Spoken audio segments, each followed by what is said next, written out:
keller. Sevgi insanın kalbini ya da kırıp gider, ya da gerçekten bahtlı eder. Sevgi tek sevgi insana gerek, dünyanı yaşartmak sevgi tek gerek. Bu alemde her bir insanın gözleri ateş gibi yansın, sevgiden yanasın. Sevgi tek sevgi insana gerek, nefes almak için insana gerek. Boş kalmasın yürek, Allah'tan sizge büyük sevgi soramak gerek. Sevgi tek sevgi insana gerek, nefes almak için insana gerek. Sevgi tek sevgi insana gerek, nefes almak için gerek. Sevgi insanın arzuların gerçekleştirer, gelecekке umut verir. Sevgi yarığını söndürmem, her gün birbirimizge erinmeyip sevgi uçunaydım.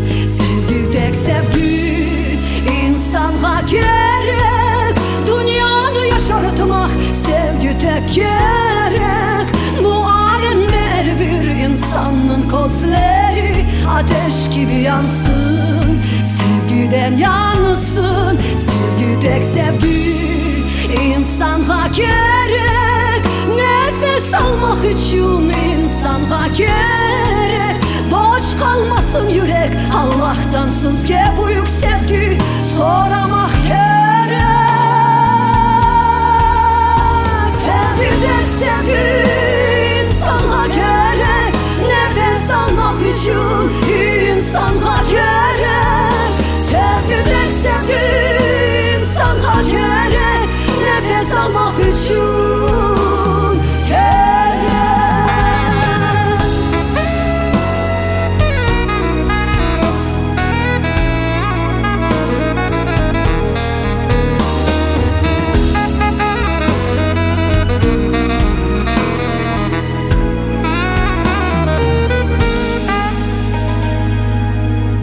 Sevgi insanın yaşına, beyaz saçlarına hiç bakmaz soramay keller.